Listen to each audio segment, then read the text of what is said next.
Welcome back to my channel कन्वे UP PCS UPSC.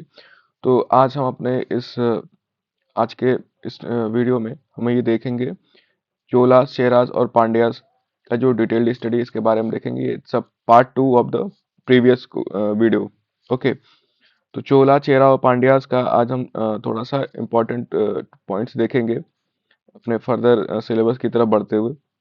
So let's start without a delay. तो Cholas geographic historical background, को regions क्या क्या क्या थे चोलास के। तो कावेरी डेल्टा, ठीक है, fertile agricultural base, early reference in Sangam literature जैसा कि हमने पिछले वीडियो में बताया था, and emergence early centuries, common era, prominent capitals Uraiyur, Thanjavur, Gangaikonda Cholapuram, ये इनके प्रोमिनेंट कैपिटल्स थे।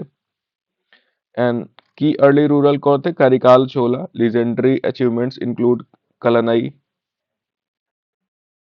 ठीक है, और इंपीरियल चोलास। उसके बाद बनते हैं एक्सपेंशन एंड कॉन्क्वेस्ट। तो इनके आइए देखते हैं कॉन्क्वेस्ट क्या क्या थे, क्या कौन कौन युद्ध इन्होंने जीता था, क्या क्या। तो Rajaraja one 985 to 1014, common era, consolidation in peninsular India, conquest of Sri Lanka. ये कॉन्क्वेस्ट ऑफ श्रीलंका इंपॉर्टेंट है एग्जाम पर्सपेक्टिव से राज राजा वन के लिए। राजेंद्र वन 1014 से 1044, common era, northern campaigns to Ganga, founded Gangaikonda Cholapuram, ठीक है। और नेक्स्ट इज नावल एक्सपेडिशन क्या क्या थे इनके, तो श्री विजया, ये क्वेश्चन आया हुआ है यूपीएससी में 2025 में, ये क्वेश्चन पूछा गया था। Sumatra Malay archipelago, projection of maritime power. तो राजेंद्र वन जो था इन्होंने ये श्री विजया जो है ये किया था conquest. Control over Maldives, parts of Sri Lanka and trade routes to Indian ocean, ठीक है। चोला का क्या एडमिनिस्ट्रेशन था वो देखते हैं, और उनका रेवेन्यू राजस्व कैसे लेते थे वो। तो it's a strong central monarchy with delegated regional governance. Strong central monarchy, केंद्र में जो राजशाही थी वो बहुत ही मजबूत थी। और डेलीगेटेड रीजनल गवर्नेंस, डेलीगेटेड में power transfer, power transfer. Delegation का मतलब ये होता है कि जैसे like I am a king and I have sent someone for on behalf of my power, and I am responsible whatever he will do to in governance or anything, whatever acts he would done, that is provided by me and is responsible to me. तो अगर मैं king हूँ, मैंने किसी को अगर अपना representative भेजा है तो ये, और इसके पास वो सारे पावर्स होंगे जो उस पद के लिए दिए गए होंगे, ठीक है। तो डेलीगेशन में पावर ट्रांसफर होती है। पावर ट्रांसफर के बाद ये जो डेलीगेटेड पर्सन होता है वो रिस्पॉन्सिबल होता है वो सारे एक्ट के लिए जो उस पद के किए जाते हैं, और वो राजा के लिए। तो इसीलिए अब देखेंगे डेलीगेशन के लिए हम कभी भी मतलब अब जैसे मान लीजिए यहाँ पर भी अगर हम अपने मॉडर्न पर्सपेक्टिव में देखें तो डेलीगेशन जब होता है तो पावर ट्रांसफर जब होती है तो हम कभी भी मतलब लाइक जो सेंट्रल पावर होती है उसको हमेशा हम मतलब उसके एक्ट के लिए दोषी ठहराते हैं। लाइक अगर वो कोई अच्छा कार्य करता है तो उसको प्रेस करते हैं, और अगर बुरा कार्य होता है तो उसके लिए भी उसे क्रिटिसाइज किया जाता है। विलेज लेवल पे क्या इंस्टीट्यूशन थे, उर, सभा, ब्राह्मण Hamlet's and Nagaram, urban bodies. तो उर क्या है, वो विलेज को उर बोलते थे। फिर सभा है ब्राह्मण हैमलेट, तो ब्राह्मण्स का एक अलग ही मतलब गांव हुआ करता था। नगरम, ये अर्बन बॉडीज थी, जो नगर थे, सिटीज थे, उनको नगरम बोलते थे। और well documented land revenue system था इनका, काफी मतलब ये लैंड रेवेन्यू जो सिस्टम है काफी मतलब आप कह सकते हो कि सिस्टमाइज था। Inscription record grant taxes and land measurement, जो इंस्क्रिप्शंस थे उस टाइम के, उस पे इन्होंने अपने ग्राम में दे जो मतलब देते थे ग्रांट्स वगैरह, जो पैसे देते थे या किसी भी प्रकार की कोई सहायता अगर राज्य प्रदान कर रहा है अपने लोगों को तो ग्रांट कहते थे। उसके बाद वो टैक्स कैसे लेते थे उसके बारे में थोड़ा सा इंफॉर्मेशन है। बाकी लैंड मेजरमेंट्स, लैंड मेजरमेंट्स में क्या है कि मतलब कोई भी लैंड कैसा है, मतलब अलग अलग लैंड्स के टाइप्स होते थे, फिर उनके मेजरमेंट्स होते थे, तो उसके बारे में हम थोड़ा सा वेल डॉक्यूमेंटेशन था। एडमिनिस्ट्रेटिव ऑफिशियल्स, वलाई करार, मिलिट्री रिटेनर। वलाई करार, ये जो टर्म्स है ना, ये बहुत इंपॉर्टेंट है, एग्जाम में डायरेक्ट पूछते प्रीलिम्स में। कूड़ा वलाई system, Kudavolai system, council election in some towns. ठीक है, ये it's a council election in some towns. Administrative officials, जो एडमिनिस्ट्रेटिव ऑफिशियल्स थे उन उनमें से ये देखो, वलाई करार को मिलिट्री रिटेनर कहते थे, मिलिट्री से रिलेटेड था ये। और Kudavolai system, council election in some towns, ये क्या था? कुडावोलाई सिस्टम, ये इलेक्शंस होते थे, इलेक्शन को ये कुडावोलाई सिस्टम बोलते थे। तो ये भी बहुत इंपॉर्टेंट है एग्जाम पर्सपेक्टिव से, प्रीलिम्स में तो डायरेक्ट पूछ सकते हैं ये। इवन आप मेंस के आंसर में अगर चोला पे के बारे में अगर कुछ पूछता है वहाँ पे क्या स्थिति, तो आप ये डायरेक्ट टर्म्स यूज कर सकते हो अपने आंसर्स में, and it will gain few marks more. तो next is Chola society. Chola society, law and polity. Society is stratified by Varna and occupational groups but locally flexible. Society is stratified by Varna and occupational groups but locally flexible. अब ये जो society है वो वर्ना system पे based थी, जो हमने अपनी अपने वैदिक सोसाइटी में देखा था, ब्राह्मण, क्षत्रिय, वैश्य एंड शूद्र।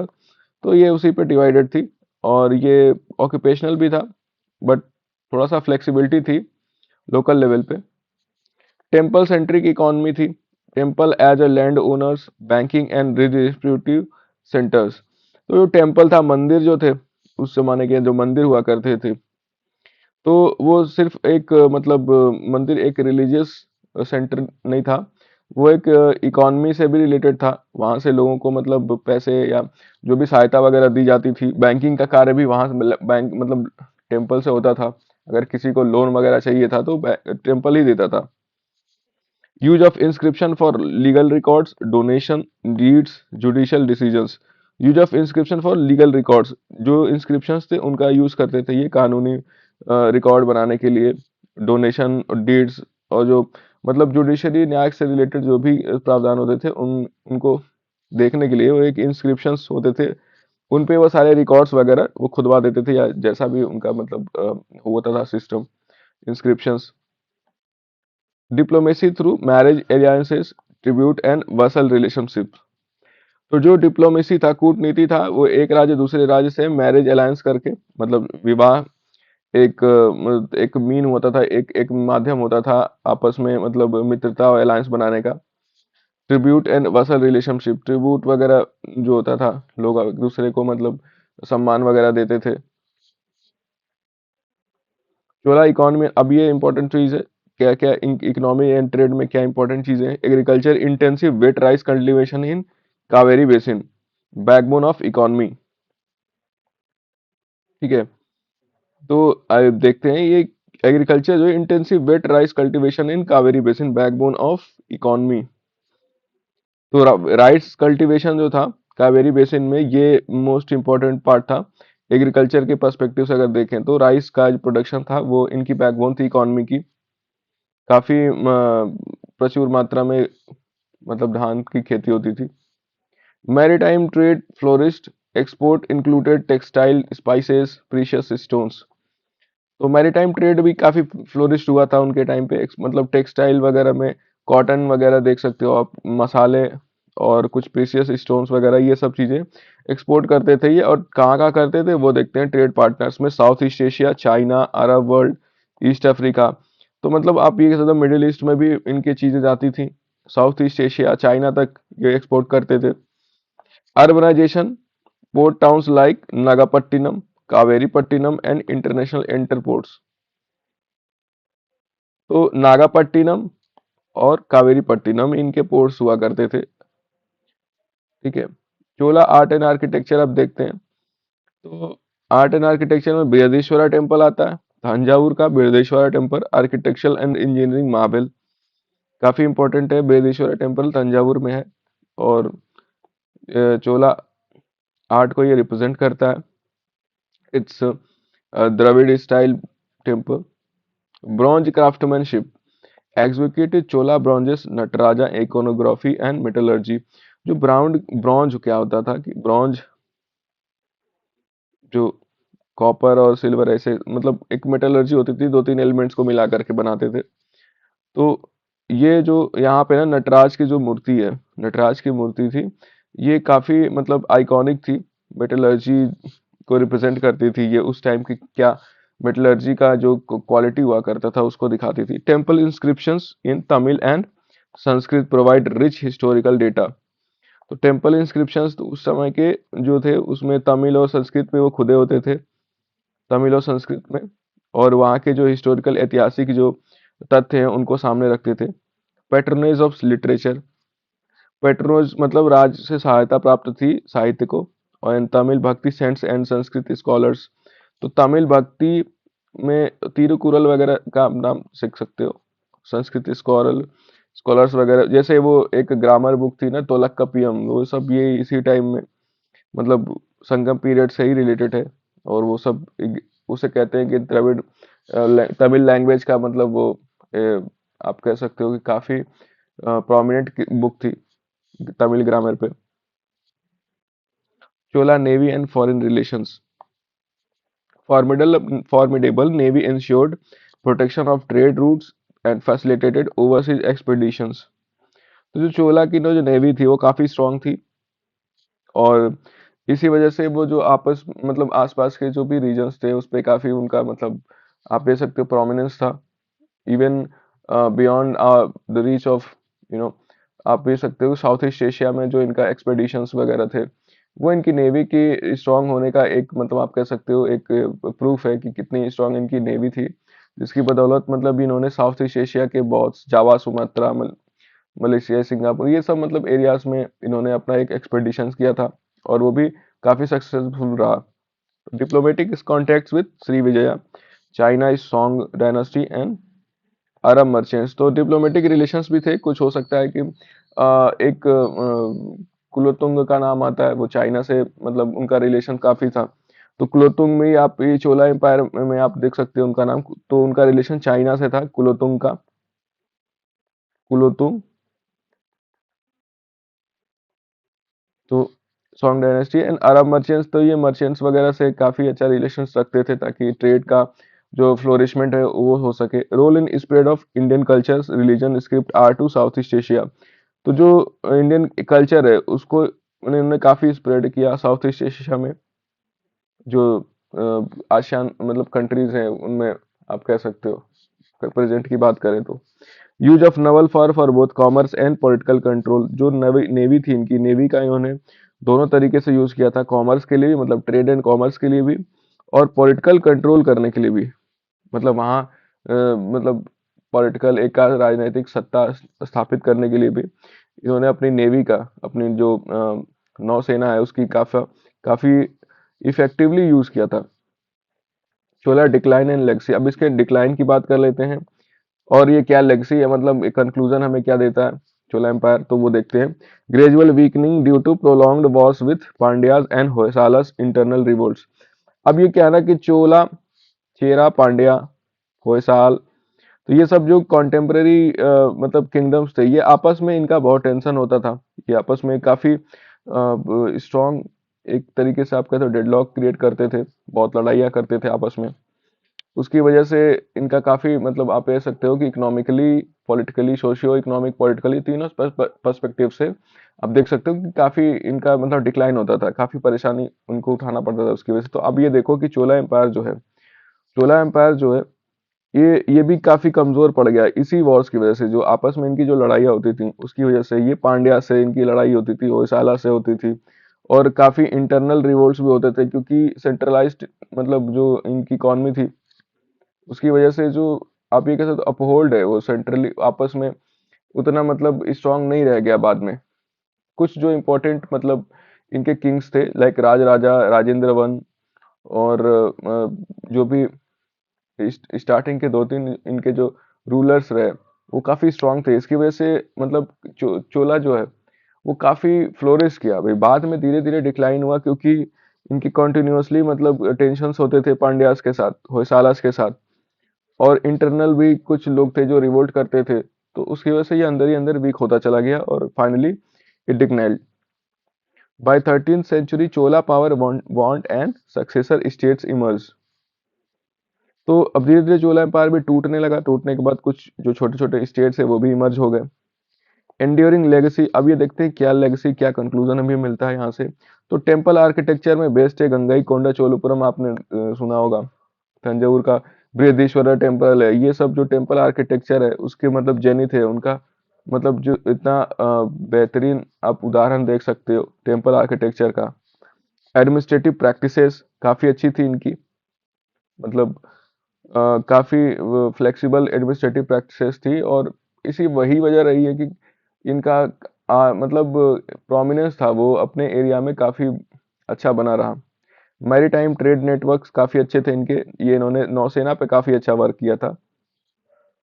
Cultural imprint visible in Tamil literature art and south east Asian inscriptions. Cultural imprints visible in Tamil literature, इनके कल्चरल मतलब जो संस्कृति का जो एक आप कह सकते हो कि संस्कृति इनकी आपको तमिल के लिटरेचर में देखने को मिलेगी, और साउथ ईस्ट एशियन इंस्क्रिप्शन में भी इनका नाम आपको मिल जाएगा, क्योंकि एक्सपेडिशंस हुए थे वहाँ पे, इन्होंने मतलब बहुत सारे अपने नेवी के अभियान वहाँ पे जारी किए थे, और अभियान काफ़ी सफल भी रहे थे। वहाँ पे इन्होंने सत्ता स्थापित करी, वहाँ से काफ़ी चीज़ें इन्होंने अपने धन और मतलब सारे सांस्कृतिक कह सकते हो, आर्थिक या राजनीतिक सारे जो एक डायमेंशंस है उस पे इन्होंने मतलब अच्छे से मतलब आप कह सकते हो कि काम किया था। So next is Chera dynasty की बात करते हैं। चेरा डायनेस्टी का जियोग्राफिक एंड हिस्टोरिकल बैकग्राउंड क्या है वो देखते हैं। इनका जो रीजन है वो west Tamilakam, Kerala and parts of western Tamil Nadu में है। जो आप ये कह सकते हो ये जो साउथ वाला पार्ट है, तो ये वाला जो एरिया है ना, ये वाला, ये चेरास का था, ये ऊपर ये चोलास का, ये नीचे ये वाला ये पांड्यास का। तो वेस्टर्न तमिलकम में केरला और पार्ट्स ऑफ वेस्टर्न तमिलनाडु, ठीक है। प्रिंसिपल सेंटर कौन कौन थे? Karur, वंजी, letter port centres like मुजीरिस, कुडुंगलर। अब ये जो चीजें है ना, अभी देखो मुजीरिस, करूर, ये हर साल यूपीएससी में पूछे जाते हैं, यूपीएससी में बहुत ही पूछे बार पूछे गए हैं। शायद 2023 में ही पूछा था इन्होंने, 23 में 22 में। तो पोर्ट से रिलेटेड एक दो क्वेश्चन तो रहते ही रहते हैं। तो ये जो इंपॉर्टेंट नेम्स है ना, करूर, मुजीरिस, नागापट्टिनम, ये सब इंपॉर्टेंट है, ये पोर्ट्स हैं, ports. Mention in Sangam literature important trading dynasty, ये भी मतलब ट्रेड से मतलब रिलेटेड थी। ये आपसे व्यापार पे काफी इनका मतलब प्रभुत्व रहा, और इनके बारे में संगम लिटरेचर में भी दिया है। चोलास के की तरह इनका भी नाम मतलब संगम के जो साहित्य है उसमें इनका भी नाम आता है। तो सिंबल एंड एम्बलम क्या था इनका? Often associated with bow and arrow imagery. तो इनका जो एक वो कह सकते हो, ये बो एंड एरो का था, ये बो एरो ऐसे करके। तो मतलब तीर धनुष इनका मतलब सिंबल था वहाँ का। चोलास का आप कह सकते हो वो लॉयन था, tiger lion. Chera economy and maritime trade, तो इनकी चेरा का इकोनॉमी क्या था और इनका मैरीटाइम ट्रेड कैसा था वो देखते हैं। Controlled major western ports facilitating Indo Roman and Indian ocean trade. अब जो वेस्टर्न पोर्ट था, ये वाला पार्ट थी, जो ये यहाँ से ये सीधा मतलब रोम में एक्सपोर्ट करते थे, मिडिल ईस्ट, और वहां से फिर धीरे धीरे रोम में, इटली, मेडिटेरेनियन सी से के उस पार तक पूरा इनका ट्रेड होता था। प्रिंसिपल एक्सपोर्ट क्या थे? Black pepper, spices, Ivory, pearls, timber and aromatic product. अब देखो ये क्या क्या प्रोडक्ट मतलब एक्सपोर्ट करते थे, निर्यात क्या क्या करते थे। काली मिर्च थी उसमें, मसाले थे, और आइवरी मीन्स हाथी के दांत वगैरह, मोती, लकड़ी, और खुशबूदार प्रोडक्ट जो एरोमेटिक प्रोडक्ट्स हैं वो ये मतलब एक्सपोर्ट करते थे। मुचिरी वजह major interport evidence from Roman accounts and archaeology. UPSC में ये क्वेश्चन पूछा गया है, बहुत इंपॉर्टेंट है ये मुजीरिस। और ये किसकी मतलब पोर्ट था? चेरा का पोर्ट है ये, जो रोमन एम्पायर से डायरेक्ट मतलब कनेक्टेड था। और यहाँ से यहाँ से सिर्फ मतलब प्रोडक्ट नहीं, कल्चरल भी ट्रांसफर होते थे एक दूसरे को। तो आपको यहाँ पे रोमन के अकाउंट्स वगैरह, रोमन साइट्स या रोमन से रिलेटेड बहुत सारी चीजें आपको आर्कियोलॉजी में मिलती हैं। Interaction with West Asia and Rome, Rome coins and amphorae found in Kerala. आप देखोगे, बताया ना मैंने, ये कॉइन्स, एम्फोरे, एम्फोरे मीन्स उनसे वहां से मतलब रिलेटेड जो, मतलब आप ये कह सकते हो कि कुछ जो यूटेंसिल, बर्तन या कुछ ऐसे प्रोडक्ट्स थे जो रोमन एम्पायर से रिलेटेड थे, वो यहाँ पे मिलते हैं। Chera society, religion and culture, blend of Dravidian social forms and early Brahmanical influences. तो Dravidian social forms and early Brahmanical influences, Brahmanical society, मतलब ब्राह्मणिकल जो सोसाइटी थी वो भी उससे काफी इन्फ्लुएंस थी ये। तो जो भी कल्चरल इनकी प्रैक्टिसेस थी वो उसी पे बेस्ड थी। मतलब ब्राह्मणिकल सोसाइटी और द्रविडियन कल्चर, ये दोनों का ब्लेंड आपको मिक्स मिलेगा। तो कुछ जो चीजें थी वो कल्चरली काफी इवॉल्व थी। Religious practices included early forms of शैव, वैष्णव एंड इंडिजीनियस कल्ट्स, पट्टिनी। तो शैव, वैष्णव और कुछ जो इनकी मतलब स्वदेशी जो कुछ कल्ट थे, पट्टिनी करके एक कल्ट था, छोटा सा पंथ कह सकते हो एक, मतलब पट्टिनी, वो भी ये लोग फॉलो करते थे। तो शिव शिव और विष्णु, वैस- इन दोनों की ये पूजा करते थे। आप ये पद्मनाभ स्वामी का जो टेम्पल है वो आप देख सकते हो, वैष्णव वाइट मतलब विष्णु भगवान को मतलब वो से एसोसिएटेड है वो। Patronage of Sangam poets and presence in epic literature, Silappadikaram ये जो शिलपादिकरमन है ये भी इंपॉर्टेंट है। इलांगो अडीगल ने ये लिखा है, इलांगो अडीगल ने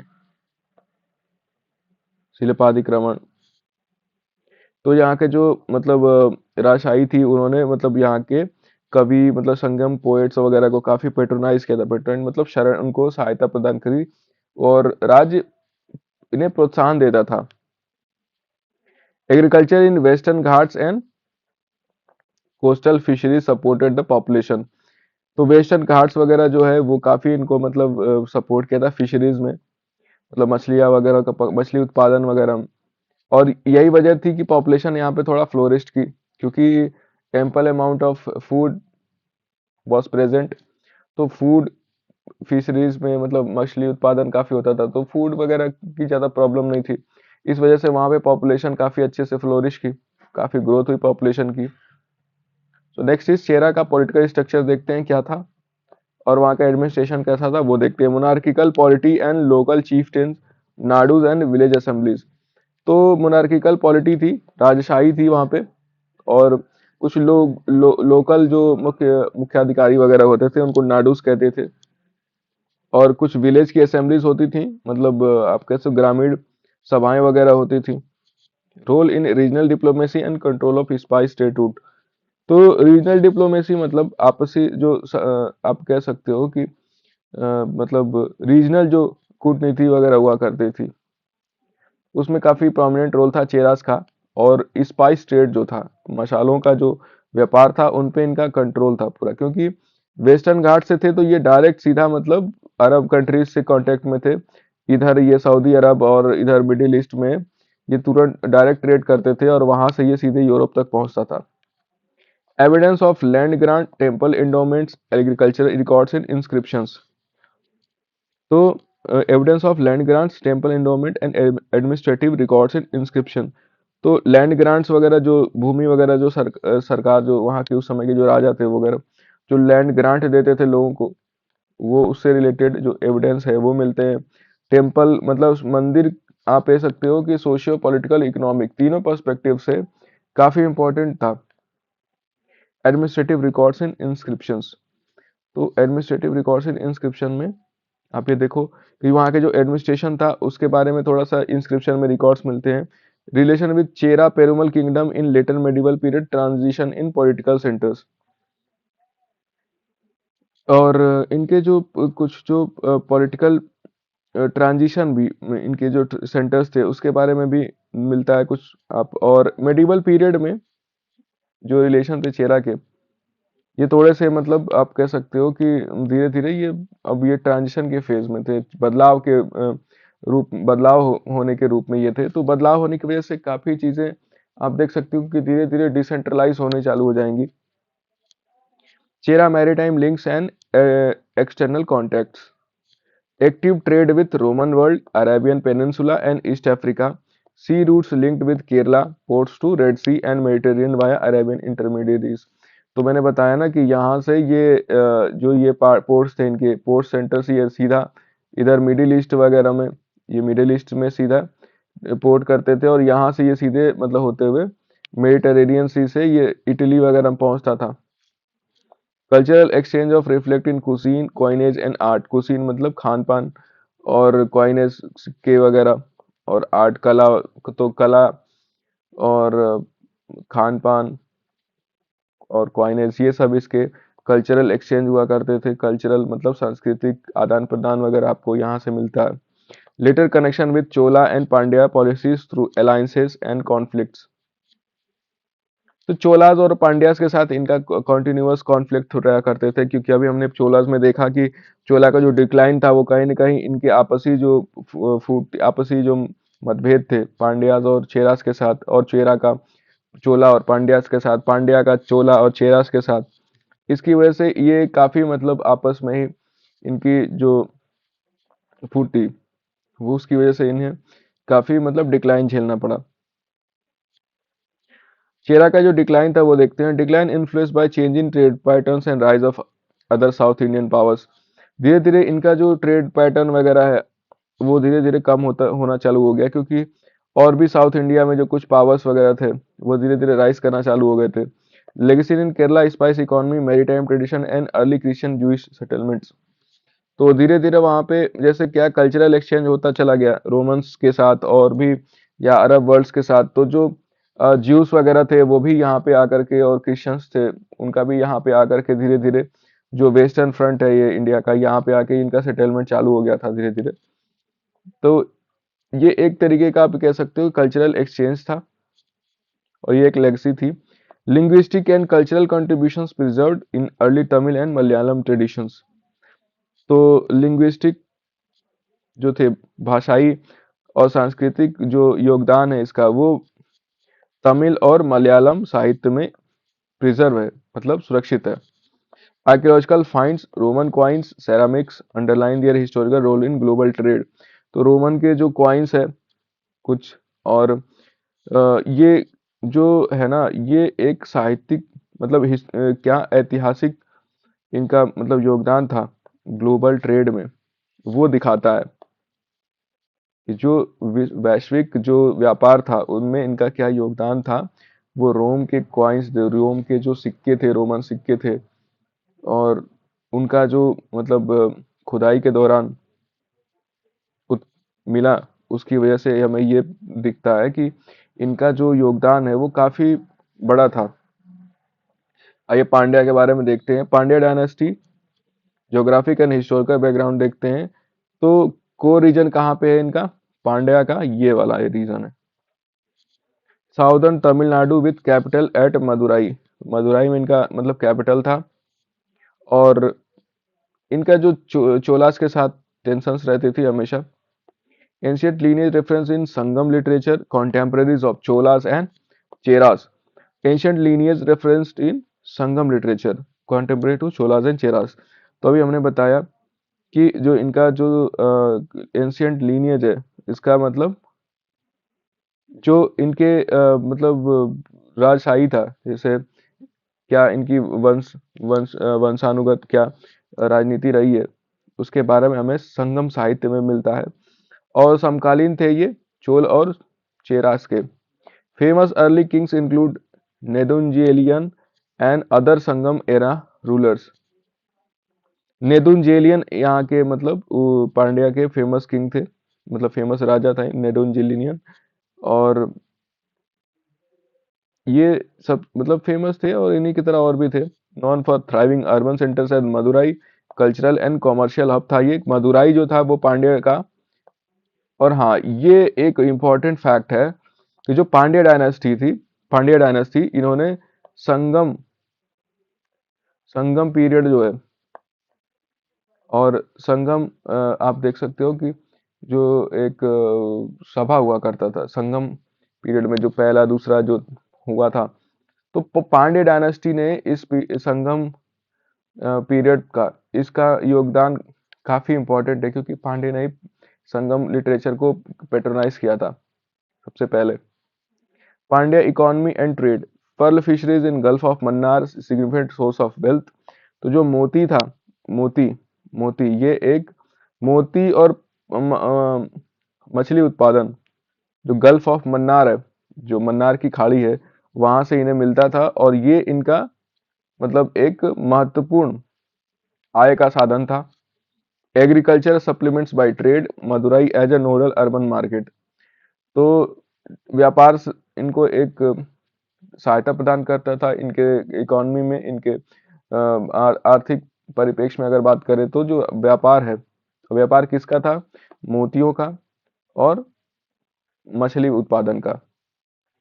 मदुराई को एज अ अर्बन सेंटर था ये, अगर बात करें तो हम नगरीय व्यवस्था थी यहाँ पे। Extensive trade with Rome and west Asia, Pandya pearls were prized. अब पांड्या का जो पर्ल्स था मतलब मोती थे, ये उस जमाने के फेमस, मतलब आप कह सकते हो काफी कीमती हुआ करते थे, जो रोम में और वेस्ट एशिया में काफी इसकी डिमांड हुआ करती थी। Textile, spices and handicraft also form trade commodities. तो जो टेक्सटाइल है, मसाले हैं, हैंडीक्राफ्ट है, मतलब हथकरघा उद्योग वगैरह है, एक टेक्सटाइल है।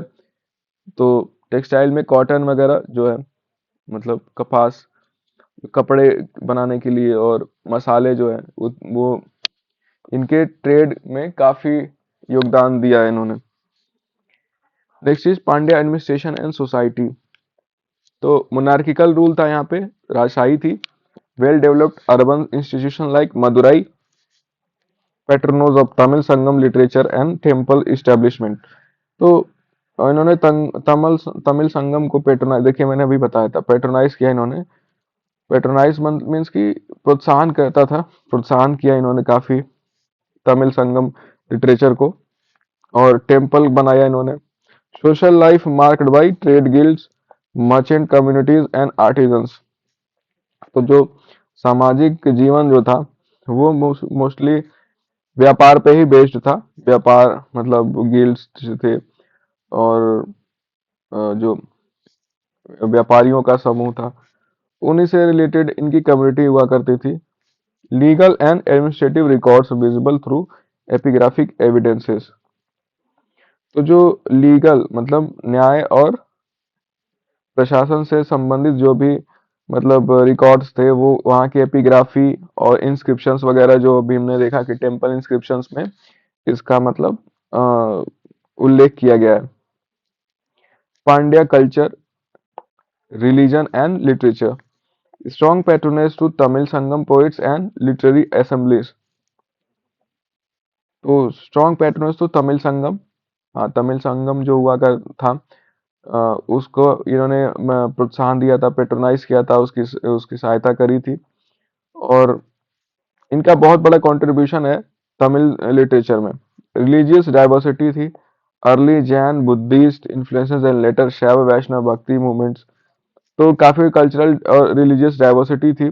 अब धीरे धीरे आप देखोगे कि जैन और मतलब जैन और बुद्धिज्म भी यहाँ पे काफी अच्छा फ्लोरिश किया था, और बुद्धिज्म और जैन जो थे उनके साथ साथ शैव और वैष्णव भक्ति मूवमेंट्स वगैरह भी वहाँ पे धीरे धीरे फ्लोरिश हो रहा था, धीरे धीरे बढ़ रहा था।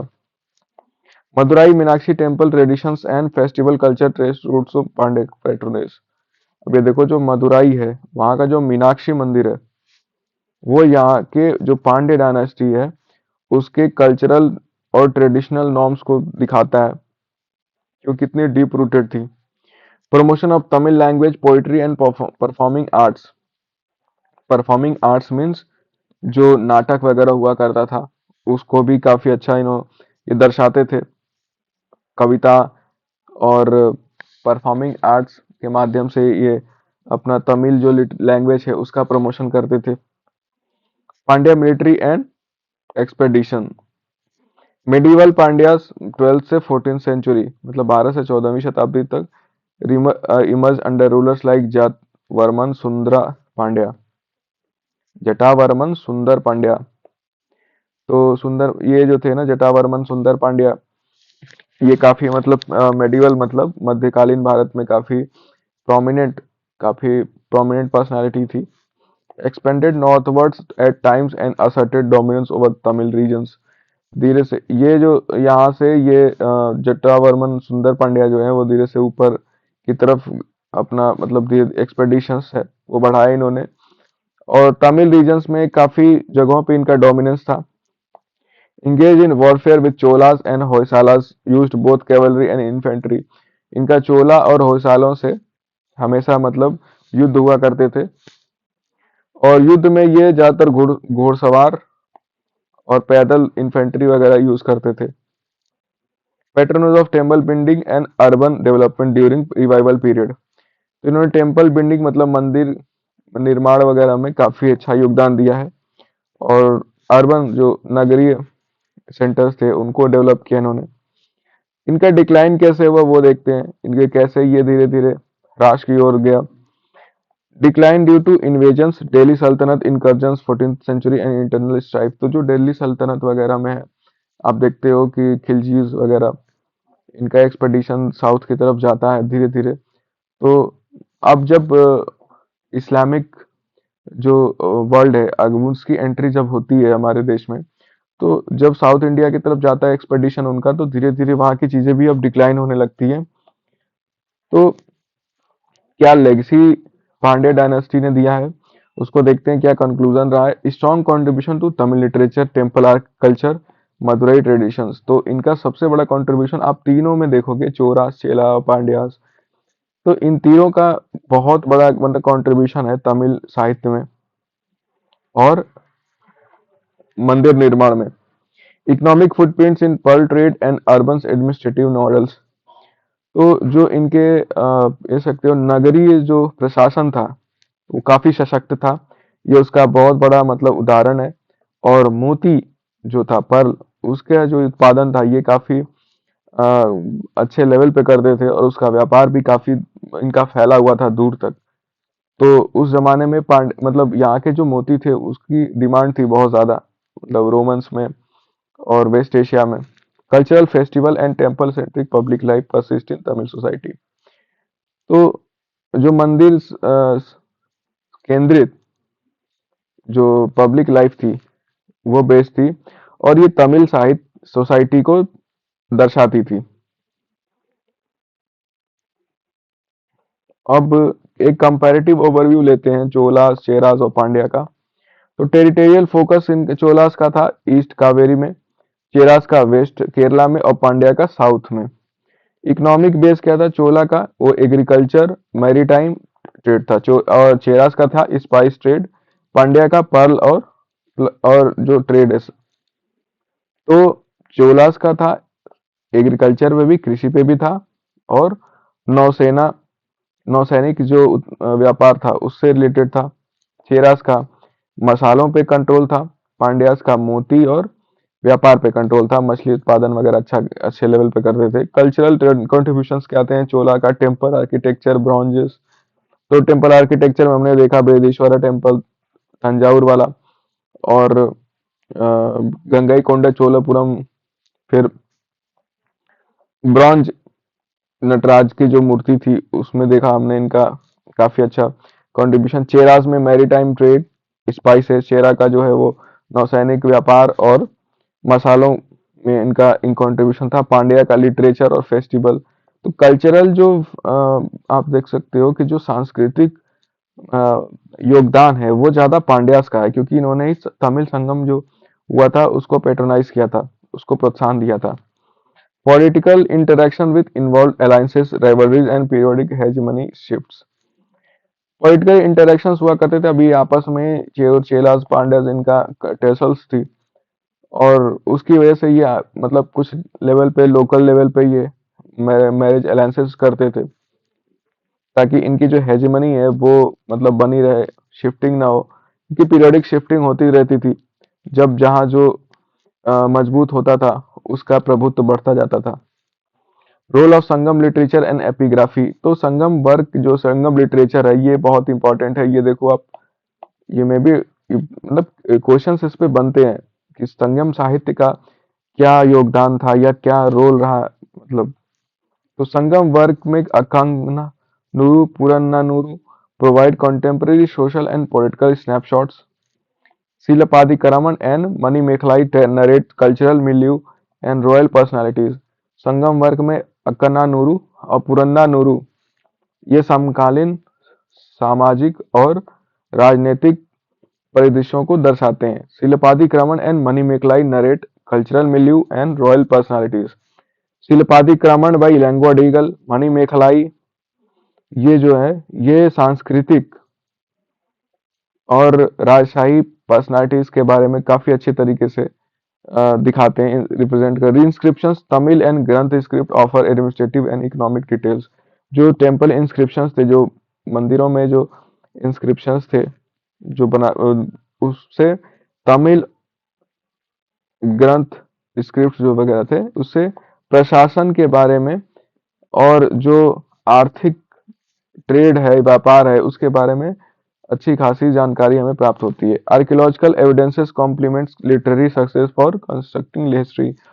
जो आप कह सकते हो कि पुरातात्विक जो मतलब जो भी तथ्य थे उससे हमें उस जमाने के मतलब तमिल साहित्य और उसके क्या क्या स्रोत थे उनके बारे में हमें काफी अच्छे लेवल पे जानकारी प्राप्त होती है, जिससे हम एक हिस्ट्री जो है हमारा इतिहास को एक तरीके के मतलब बना सकते, कैसे बनाते थे उसमें हमारा इनका काफी अच्छा कंट्रीब्यूशन था। तो रिकंस्ट्रक्टिंग द हिस्ट्री, रिलीजन, भक्ति मूवमेंट एंड टेम्पल इकोनॉमी। तो भक्ति पोएट्स में अगर बात करें तो नयनार एंड अलवार। नयनार कौन थे? शैव धर्म को मानने वाले। अलवार कौन थे? वो वैष्णव कल्ट को मानने वाले। Active during period later periods influencing religion and society. तो ये temples functional as contemporary temple function as economic hubs, land grant, employment, craft production. तो टेम्पल जो था वो एज अ फंक्शन करता था, सिर्फ जो मंदिर थे उस जमाने के, उस टाइम पीरियड के, तो वो सिर्फ और सिर्फ एक रिलीजियस सेंटर नहीं हुआ करते थे, वो फंक्शनल इकोनॉमिक हब भी होता था, क्योंकि आपने देखा होगा वहां पे बैंकिंग का काम भी होता, लोगों को लोन वगैरह दिया जाता था और टेम्पल काफी आर्थिक केंद्र भी हुआ करता था, जो वहां पे लोगों को एम्प्लॉयमेंट, क्राफ्ट प्रोडक्शन ये सब होता था। क्योंकि मंदिर में, मंदिर निर्माण में जो भी वस्तुएं, जो भी चीजें लगती थी, तो वो काफी लोगों को रोजगार भी तो प्रदान कर रहा है। कि टेम्पल बन रहा है तो उसके खुदाई और उसका जो भी बनावट है, जो भी कलाकारी उस पे चित्रकारी करनी है, तो उससे कितने सारे लोगों को रोजगार मिलता होगा। तो this was not a religious centre but a economic centre. Religious syncretism with Jainism, Buddhism and indigenous cults in early period. तो इनका काफी मतलब एक तरीका मिश्रण हुआ, जैनिज्म जो मतलब जैन धर्म से और बुद्ध धर्म से, और कुछ जो स्वदेशी हैं, उनके अपने यहाँ के जो लोकल लेवल पे जो कल्ट थे, मतलब कल्ट मीन्स लोकल धर्म कह सकते हो आप, जो स्थानीय जो धर्म थे। कुछ होता है कि स्थान का महत्व होता है, स्थान से संबंधित कुछ ऐसी मान्यताएं होती हैं जिन्हें मानना होता है, तो वो इंडिजिनस कल्ट पे, हर ट्राइबल कल्ट भी होते हैं, ट्राइबल्स अपने नॉर्म्स होते हैं, उसके अकॉर्डिंग वो कार्य करते हैं। Temple rituals, festival and endowment shaped public life and Petronas patterns. तो जो मंदिर के जो रिचुअल्स थे, जो भी सांस्कृतिक और रीति रिवाज वगैरह थे, जो त्योहार थे, वो वहाँ की जो पब्लिक लाइफ है उसको दिखाती है, उसको शेप करती है, रिसाइज करती है।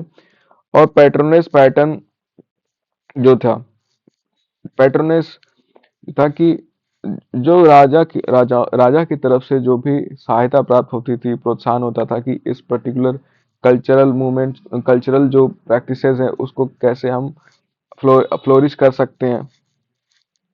Maritime network and cultural exchange हमने देखा अभी, इंडियन ओशियन से ट्रेड होता था। Tamilakam to Africa, west Asia, south east Asia and China तक इनका था। Transmission of religion, language, inscription in Southeast Asian art styles. Merchant guilds and Nuru were facilitated organized overseas trade. Maritime influences contributed to spread of South Indian political model abroad. तो आप देख सकते हो कि south east Asia में जो merchant आइना Nuru, ये देखो ये जो है ना टर्म बड़ा इंपॉर्टेंट है, एनूरूवर, सॉरी फॉर द प्रोनाउंस, ये जो है ना ये टर्म ये भी इंपॉर्टेंट है, ये पूछ सकते हैं कि एनूरूवर ये क्या है मतलब। तो मैरीटाइम इन्फ्लुएंस था spread of south Indian political model abroad. Sources in further Sangam literature में हम ये देख सकते हैं क्या क्या हमारे सोर्सेज थे संगम लिटरेचर में। Akananuru, Purananuru, Silappadikaram and Manimekalai, ये संगम लिटरेचर के पार्ट थे। संगम साहित्य में inscription in compiled Epigraphia Indica and South Indian inscriptions. Archaeological reports on Muziris, Kodungallur and coastal sites. Muziris ports वगैरह पे जो पुरातात्विक जो रिपोर्ट पब्लिश हुई हैं उससे हमें इनके बारे में मतलब एक तरीके का डेटा मिलता है। Scholarly works by K A Nilakanta Sastri, Romila Thapar early medieval context. तो स्कॉलर भी थे कुछ जो उन्होंने काम किया इस संगम साहित्य और साउथ इंडियन हिस्ट्री में। तो आप उनका नाम देखो, ये नीलकंठ शास्त्री, रोमिला थापर वगैरह ने काफी अच्छा काम किया है। So now thank you so much for watching my video. और नेक्स्ट अब अभी हम अपनी वीडियोस फर्स्ट जो होगा वो मौर्यन और गुप्ता एम्पायर पे लेकर आएंगे। तो thank you for watching my video. Have a good day.